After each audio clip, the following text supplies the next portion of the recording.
2.5% കണക്ക് നോക്കി കൊടുത്താൽ മതി, ഹജ്ജിന് പറ്റുമെങ്കിലൊക്കെ ഒന്ന് പോയാൽ മതി, അതോടുകൂടി കാര്യങ്ങൾ തീർന്നു എന്നാ ധരിച്ചത്. അല്ല, അപ്പുറത്തെ വീട്ടിൽ അയൽവാസി രോഗിയായി കിടക്കുമ്പോ, അതുകൊണ്ടാണ് എന്റെ പ്രിയപ്പെട്ടവരെ നമ്മൾ ഓടിച്ചെന്ന് രോഗസന്ദർശനം നടത്തി ഒന്ന് ദുആ ചെയ്യാനുള്ള വസിയത്ത് ചെയ്ത് നമ്മൾ മടങ്ങി വരുമ്പോ നമ്മുടെ ബാധ്യത കഴിഞ്ഞു.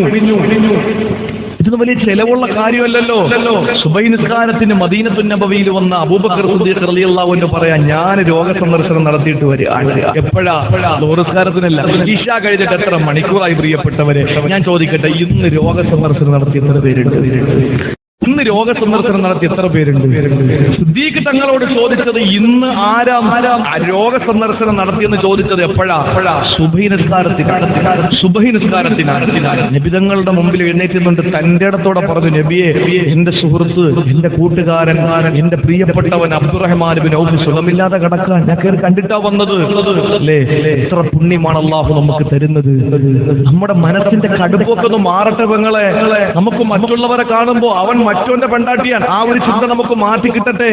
നമുക്ക് മനുഷ്യന്റെ മനസ്സായി നമ്മുടെ മനസ്സ് പരിവർത്തിക്കട്ടെ. എങ്കിലല്ലേ നമുക്ക് നാളെ അള്ളാഹുവിന്റെ സ്വർഗ്ഗമുള്ളൂ. ബഹുമാനപ്പെട്ട ഉസ്താദ്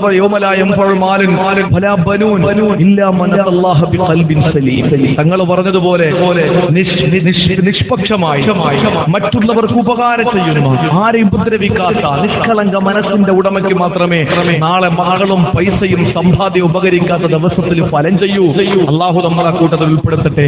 അതുകൊണ്ട് ഏതെങ്കിലും രോഗികൾ നമ്മുടെ അയൽവക്കത്തുണ്ടെങ്കിൽ ഒന്ന് ചെന്ന് കാണുക. നാളെ റബ്ബ് ചോദിക്കും, നീ ഞാൻ രോഗിയായപ്പോ വന്നില്ലല്ലോ എന്ന് ചോദിച്ചാൽ, വന്നു പടച്ചോനെ, ഞാൻ വന്നിരുന്നു എന്ന് പറയാം. നമ്മുടെ മനസ്സിന്റെ കടുപ്പം മാറും.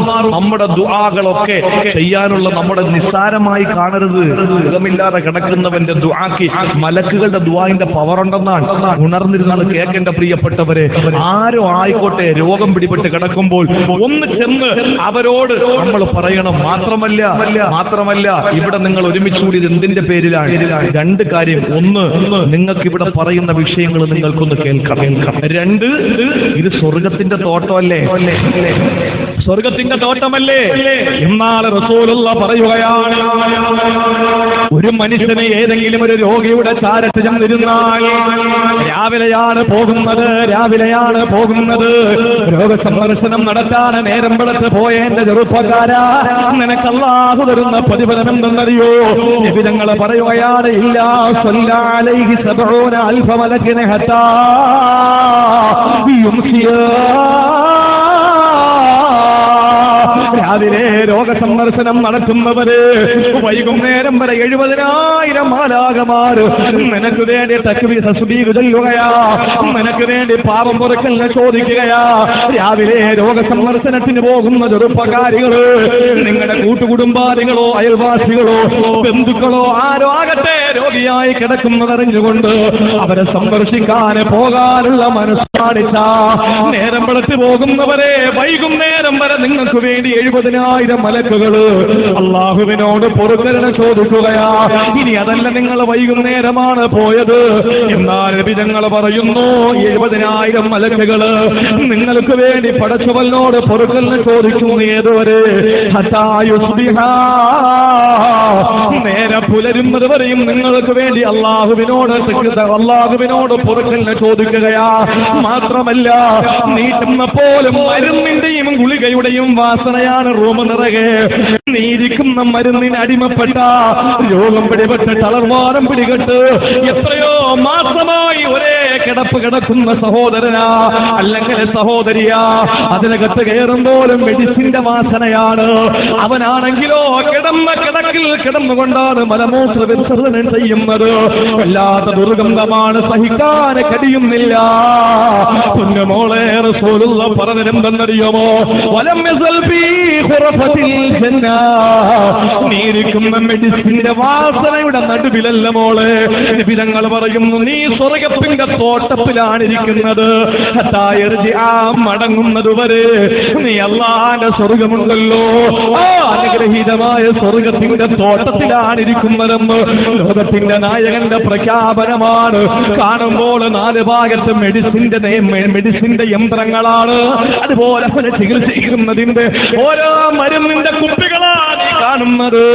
ഇല്ല മോളെ, ഇതെല്ലാം സ്വർഗത്തിന്റെ തോട്ടത്തിലാണ് നീ ഒരുമിച്ച് കൂടിയതെന്ന് ലോകത്തിന്റെ നായകനെ പറഞ്ഞെങ്കിൽ എന്റെ പെങ്ങളോട് പറയുകയാ, നമ്മൾ ചെയ്യേണ്ട ഒരു വലിയ ഇബാദത്താണ്. അയൽവാസികളോ ബന്ധുമിത്രാദികളോ രോഗം പിടിപെട്ട് കിടക്കുമ്പോ അവിടെ ചെന്നവിടെ രോഗവിവരങ്ങളും അന്വേഷിക്കുക. നമ്മൾ ആരും ചെയ്യാത്ത കാര്യമാണ്. കാര്യത്തിന് കുറവൊന്നുണ്ടോ? ഒരു കുറവുമില്ല. ഇഷ്ടം പോലെ നിസ്കരിക്കും, അതനുസരിച്ച് നമ്മൾ ഇബാദത്ത് എടുക്കും, നോമ്പ് പിടിക്കും, ഒക്കെ ചെയ്യും. പക്ഷേ അപ്പുറത്തൊരാള് സുഖമില്ല എന്നറിഞ്ഞാൽ നമ്മൾ പോകൂല. കാരണം എന്താണ്? നമുക്കൊരു രോഗം പിടിച്ചാലോ എന്നുള്ള ചിന്തയാണ്. വേണ്ട പ്രിയപ്പെട്ടവരെ, വേണ്ട. പിന്നെ ഒരു കാര്യം കൂടെ ഞാൻ പറയാം. ഇത് കേട്ടിട്ട് നല്ല ഇബാദത്ത് സ്വർഗത്തിന്റെ തോട്ടത്തിലാണ്. മലക്കുകൾ നമുക്ക് വേണ്ടി പൊറുക്കലിനെ ചോദിക്കും. നമ്മുടെ മനസ്സിന്റെ പരസ്പരമുള്ള വെറുപ്പുകൾ മാറിക്കിട്ടും. അതുപോലെ തന്നെ നമുക്ക് വേണ്ടി ദ്വാരക്കാൻ പറയാം. ഇതൊക്കെ കേൾക്കുമ്പോൾ നിങ്ങൾ ചിന്തിക്കുമെന്ന നാളെ മുതൽ ഇൻഷാ അല്ലാഹ് രാവിലെ ഞാൻ അങ്ങോട്ട് ഇറങ്ങാൻ പോവാ. എല്ലാ രോഗികളുടെ വീട്ടിലും ഒന്ന് സന്ദർശിക്കാൻ. രാവിലെ ചെന്ന് വൈകുന്നേരം വരെ അവിടെ കിടക്കൊന്നും വേണ്ട. നബി തങ്ങൾ പറഞ്ഞു, അഫ്ളലുൽ ഇയാദത്തി സുർഅത്തുൽ ഖിയാം. ഏറ്റവും നല്ല രോഗസന്ദർശനം എന്ന് പറഞ്ഞാൽ എന്താണ്? ഏറ്റവും വലിയ രോഗസന്ദർശനം എന്ന് പറഞ്ഞാൽ രാവിലെ ചെന്നിട്ട് വൈകുന്നേരം വരെ അവിടെ കിടക്കണില്ല. കിടക്കുന്ന രോഗിക്ക് എഴുന്നേറ്റ് പോടാന്ന് പറയാൻ പറ്റുമോ? അവന് മലമൂത്ര വിസർജനം ചെയ്യാനുള്ള അസ്വസ്ഥതകൾ ഉണ്ടാകും. അവന് ഒന്ന് ഫ്രീ ആവണം, അവനൊരു പ്രൈവസി വേണമെന്നൊക്കെ ആഗ്രഹിക്കുമ്പോൾ നമ്മളങ്ങോട്ട് ശാരീരികസ്ഥയൊക്കെ വലിച്ചിട്ട് കാലെടുത്ത് അവന്റെ തോളിൽ വെച്ച് കൊടുത്തിട്ട് ഇങ്ങനെ ഇരിക്കുക.